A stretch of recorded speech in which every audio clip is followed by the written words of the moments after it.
Welcome to doctor மைக்லீஸ் music therapy channel. இன்றைய பதிவிலையும் எமோஷன்ஸ் அண்ட் பிஹேவியர் அப்படின்னு சொன்னால் இது ஒரு பெரிய ஓஷனான சப்ஜெக்ட். ஆனால் எப்படி நம்ம எக்ஸ்பிரஸ் பண்ணணும், நம்மளுடைய உணர்வுகளை எங்கனம் வெளிக்காட்டு கொள்வது, அதாவது how to express our behaviour, how to express our emotional behaviour, expressing emotional behaviour in a easy way, in a subtle way அப்படின்லாம் நம்ம பார்க்கலாம்.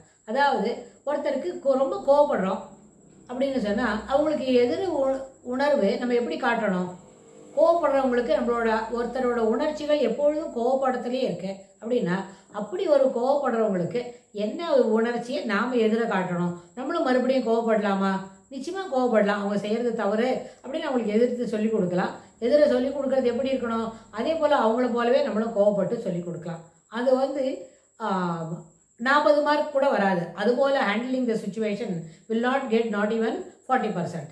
ஆனால் அவங்க கோவப்படுறாங்க அப்படின்னா அந்த நேரத்தில் கொஞ்ச நேரம் நம்ம அமைதியாக இருந்துட்டு ஒரு 5-10 மினிட்ஸ் கழிச்சு அவங்க கோவப்பட்டத்தில் இருக்கிற செய்தி இதுதான் இருக்குது அப்படின்றத சொல்லி அவங்களுக்கு கோவப்பட வேண்டிய அவசியம் இல்லை அப்படின்னு எடுத்து சொல்லலாம். இது கூட இந்த அப்ரோச் கூட சரிதான். இதுக்கு ஒரு 50லேருந்து 60 மார்க் கிடைக்கும். ஆனால் ஒருத்தர் ரொம்ப கோவப்படுறாங்க, அவங்களுக்கு எப்படி செய்யணும் அப்படின்னு கேட்டால், கோவப்படுறவங்க நல்லா கோவப்பட்டு பேசிட்டோம், என்ன வேணால் சொல்லட்டும். அப்புறம் கொஞ்சம் கழிச்சு அவங்கள்ட்ட அன்பு, அதாவது அஃபெக்ஷனேட்டாக அவங்கள்ட்ட அதை நம்ம எடுத்து சொல்லலாம். அப்படின்னு கேட்டால் அதுக்கு 70%க்கு மேலே மார்க் கிடைக்கும். whoever get angry is expressing anger to you, is angry with your actions, is angry with your conversation, is angry with your presence அப்படின்னு சொன்னால் you kindly repay with love and affection அப்படின்னு முதல்ல இந்த மாதிரி ஒரு idea சொல்கிறோம்னு சொன்னால் இந்த doctor தான் சொல்ல முடியும். இதெல்லாம் கோவப்பட்டாக்க அவங்கள்ட்ட போய் கொஞ்சுவாங்களா, டாக்டர் தப்பாக சொல்லி தராங்க அப்படின்னு எல்லாரும் எதிர இருக்கிறவங்க சொல்கிறாங்க. மத்தியானம் இதை பற்றி இந்த ஆஃப்டர்நூனில் when I discuss these things with my students, அவங்க 3-4 பேரும் அதை என்ன பண்ணல, எடுத்துக்கவே இல்லை, இது காதிலே வாங்கலை அந்த பிள்ளைங்க. அவங்க என்ன பண்ண, டாக்டர் ஏதோ சொல்ல மொக்க பட போகிறாங்க ராத்திரி அப்படின்னு நினச்சிக்கிறாங்க. she will be voting ஒரு ராங் ஆன்சர்னு சொல்கிறாங்க. Right, it may be good. அது ஏற்புடையது இல்லை தான். ஒருத்தர் நம்மக்கிட்ட கோவப்பட்டு சத்தம் போடுறாங்கன்னா பதிலுக்கு நம்மளும் நம்ம கோவத்தை தான் காட்டணுமே தவிர அங்கே போய் அன்பு காட்டினா எடுபடாது. என்ன டாக்டர் தப்பாக சொல்கிறாங்க அப்படின்னு, you are not giving proper answer அப்படின்னே பிள்ளைங்க சொல்கிறாங்க. நம்ம அவங்களுக்கு டீச்சர்ன்றது கூட மறந்துடுறாங்க. பரவாயில்ல, ஆனால் அவங்க பிள்ளைங்களோட வயசு அவங்களோட வயசு இல்லை, அதனால் அதுக்கு டிட் ஃபார் டேட் அப்படி தான் நினைப்பாங்களா இருக்கும். ஆனால் உண்மையில் எமோஷ்னல் ஆஸ்பெக்ட்ஸில் எமோஷ்னல் மெச்சூரிட்டியை நம்ம காட்டணும். அப்படின்னு சொன்னால் யாராலும் ஒருத்தர் நம்மக்கிட்ட கோவப்படுறாங்கன்னா அவங்கள்ட்ட நம்ம அன்பும் பரிவும், that is love and affection, you should express it in the form of give repay. ஒன்று இருக்கும்ல, ஒன்று கொடுத்தா ஒன்று வாங்கினா ஒன்று கொடுக்கணும் இல்லை, அதுபோல் அவங்க நம்மளுக்கு ஒன்று கொடுக்குறாங்க அப்படின்னா நமக்கு அது பதிலுக்கு அவங்களுக்கு நம்மளுக்கு என்ன செய்யலாம், அன்பும் பரிவும், அஃபெக்ஷனேட், லவ் அண்ட் அஃபெக்ஷன்ஸ் அதை நம்ம திருப்பி கொடுக்கலாம். இதுக்கு என்ன காரணம், எப்படி ஒய் இட் கேன் பி, அதை அப்படி அந்த ஈக்குவேஷனை சரி பண்ண முடியும் அப்படின்னு கேட்டால், ஆங்க்ரி அப்படின்ற வார்த்தையை, ஆங்கர்ன்ற வார்த்தையே எப்போ கிடைக்கும்னா ஒரு விஷயம் நம்மளுக்கு சரியாக புரியாதனால தான் ஆங்கர் வரும். காம்ப்ரஹென்ஷன் லெவல் குறைவாக இருக்கிறவங்களாக தான் எப்போவுமே கோவப்படுவாங்க. எப்போவுமே அவங்களுக்கு ஒரு சில விஷயங்கள் புரிஞ்சிருக்கும், அதுக்கு மட்டும் அதுபோல் ரிலேட்டடாக இருக்கிறது மட்டும்தான் அவங்க சரியாக எடுப்பாங்க. பாக்கி எல்லாத்துக்கும் அவங்க கோவப்படுவாங்க. முதல்ல வார்த்தையை வான்னு ஆரம்பிக்கச்சேவ நோ, பாசிபிள் இல்லை, முடியாது, செய்ய மாட்டேன், அப்படி தான் அவங்க ரஃபாக பதில் சொல்லுவாங்க. அப்படி அது இப்படி செய்ய மாட்டேன்னு சொல்கிறோம், முடியாதுன்னு சொல்கிறோமே, ஹவு இட் இஸ் அப்படின்ட்டு அப்புறம் அவங்க சொல்கிறது சரியில்லைன்னு சொல்ல ஆரம்பிக்கொண்டே, நான் ஒரு ப்ராங்க் பண்ணினேன், சும்மா விளையாட்டுக்கு சொன்னேன் அப்படின்னு இல்லை. அதாவது சுபாவத்திலே எல்லாத்தையும் நெகட்டிவாக சொல்லக்கூடிய ஒரு பழக்கம் இருக்குதுன்னா அவங்களுக்கு எல்லாத்துக்கும் ஒரு கோபம் வரும். அவங்கள அந்த கோவப்படுற பழக்கத்தை தவறுன்னு சொல்லி திருத்தணும், அது ஒரு முக்கியமான விஷயம். பெரியவங்களாக இருக்கிறவங்களுக்கு அது ஒரு முக்கியமான வேலை. திஸ் இஸ் என்ன இது பண்ண முடியாது, இது எஸ்யூ பண்ண முடியாது, இதுலேருந்து நம்ம தவிர்த்துக்க முடியாது, தப்பிச்சும் ஓட முடியாது. ஆனால் அதுக்கு பிரதி என்ன காட்டணும் அப்படின்னு கேட்டால் அவங்களுக்கு லவ் அண்ட் அஃபெக்ஷன் காட்டணும், பரிவு, அன்பு, பாசம் எல்லாம் காட்டணும் அப்படின்னு சொல்லலாம்.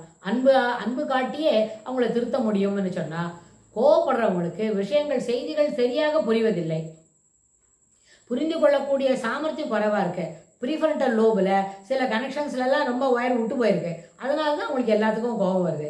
அந்த ஒயரிங்கை ரீஒயர் பண்ணணும், அப்புறம் ஒயரிங்கை புதுசாக ஒயர் கொடுக்கணும். அப்போ புதுசாக ஒயர் கொடுக்கறதுக்கு என்ன வேணும், தன்னம்பிக்கையும் கான்ஃபிடென்ஸும் செல்ஃப் கான்ஃபிடென்ஸும் இதுவும் வேணும். அப்படின்னு சொன்னால் அந்த கான்ஃபிடென்ஸ் லெவலை எது அதிகப்படுத்தும்னு சொன்னால் அன்பும் பரிவும் மட்டுமே அதை அதிகப்படுத்தும். ஆனால் அது வந்து அவங்க சின்னவங்களா இருந்தால் சரிதான். அவங்க வயசு தாண்டிட்டாங்க அப்படின்னு வைங்க, அவங்களுக்கு அவங்க செய்யறது பெரியவங்களுக்கு மரியாதை கொடுக்கணுன்ற அந்த பழக்கத்தை சொல்லி கொடுத்துட்டு அதுக்கப்புறம் அவங்க கோவப்படுறதை நிறுத்தணும் அப்படின்னு சொல்லி கொடுக்கணும். ஏன்னா ஒரு இடத்துல ஒயரிங் ரீவயர் பண்ணணும்னு சொன்னால், இப்போது எங்க இடத்துல துண்டு இருக்கோ அந்த இடத்த மட்டும் எத்து போயிருக்கிறது மட்டும் சரி பண்ணாமல் அதுக்கு லெஃப்ட் சைடில் ஒரு ஃபீட்டு, ரைட் சைடில் ஒரு ஃபீட்டு, 2 இடத்துலையும் 2 அடி ஒயரை கட் பண்ணிவிட்டு மறுபடியும் புதுசாக ஒரு புது ஒயரை அதே கேஜெட், அந்த கேஜ் எப்படி இருக்குது, அந்த காஜ் வந்து 320, 340, 320, 640 அப்படிலாம் ஒரு நம்பர் காஜ் இருக்குது. அந்த ஒயரோட உள்ளுக்குள்ளே இருக்கிற காப்பர் ஒயரோட பருமனை பொறுத்து அந்த காஜை வந்து கணக்குப்படுவாங்க. அதுபோல் வரும்போது அந்த கணக்கு பண்ணுறது அந்த 2 மீட்டர் இந்த பக்கம் ஒரு ஃபீட்டு அந்த பக்கம் ஒரு அடி எடுத்து விட்றாங்கன்னு சொன்னால் அந்த 2 அடி 1 மீட்டர் அளவுக்கு மறுபடியும் என்ன செய்யணும், புது காஜு, அதே காஜ் எத்தனை 320யா 640யான்னு பார்த்து அதே காஜில் ஒயரை வாங்கி மறுபடியும் ரீகனெக்ட் பண்ணால் இந்த சர்க்கியூட் வில் பிகம் ஆல்ரைட். அப்போ ஒயரிங் வந்து ரீஒயர் பண்ண மாதிரி ஆகிடும். இது வந்து வெளியில் இருக்க ஒரு எலக்ட்ரிக் கரண்ட்டுக்கு இட் இஸ் ஓகே, இந்த மாதிரி டெக்னிக்கெலாம் சொல்லி கொடுத்தா ஒரு எலக்ட்ரீஷியன் நல்லா பண்ணுவாராயிடும். ஆனால் மூளைக்குள்ளே இருக்கிற காம்ப்ரஹென்ஷன் லெவலில் நியூரல் நெட்ஒர்க்கில் இருக்கிற அந்த ஒயரிங்கை எப்படி சரி பண்ணுறது அப்படின்னு கேட்டால் அது நேச்சுரலாக இயற்கையாக தான் தன்னைத்தானே சரிப்படுத்திக்கணும். அப்படி சரிப்படுத்திக்கிறதுக்கு நிச்சயமாக அங்கே தேவையானது என்ன, விட்டமின் B12 அப்படின்லாம் சொல்கிறோம்ல, அதுபோல் இங்கே என்ன வரணும், அன்பு, பரிவு, பாசம், லவ் அண்ட் அஃபெக்ஷன். அதோட ஒரே 2 வார்த்தையில் சொல்லணும்னா லவ் அண்ட் அன்பு, பரிவு, பாசம் எல்லாம் காட்டி அவங்க வந்து அவங்களுக்கு அதை நேரப்படுத்த முடியும். ஆனால் இது சொல்கிற அளவுக்கு அவ்வளோ சுலபமானது இல்லை. ஏன்னா இத்தனை வயது வரைக்கும் அவங்க இப்படியே எதிர்மறையாக பேசியே பொழுத கழிச்சுட்டு வயசு தாண்டி இருக்கிறாங்க, பெரிய வயசு வந்திருக்காங்கன்னு சொன்னால் அவங்க இந்த அன்புக்கு கூட கட்டுப்பட மாட்டாங்களா இருக்கும். ஆனால் காலத்தினால சிலதெல்லாம் செய்ய முடியும் அப்படின்வாங்க. அவங்களுக்கு இது பிடிக்கலன்னு வைங்க, இதுபோல் அன்பு காட்டுறவங்களோட பழகாத கூட நிறுத்திடுவாங்க. அது ஒரு பெரிய காஸ்ட்லி மிஸ் ஆகிடும் அவங்களுக்கு. அதனால் பொதுவான விஷயம், கோவப்படுறவங்கக்கிட்ட நிறைய அன்பு செலுத்தினா அந்த கோபம் குறைந்து பண்பாளனாக மாறுவதற்கு வழிவகைகள் உண்டு அப்படின்னு சொல்லி நம்ம இந்த பதிவை நிறைவு செய்கிறோம். இதுக்கு தொடர்புடைய செய்திகளை வரப்போகிற பகுதிகளிலும் பார்க்கலாம்.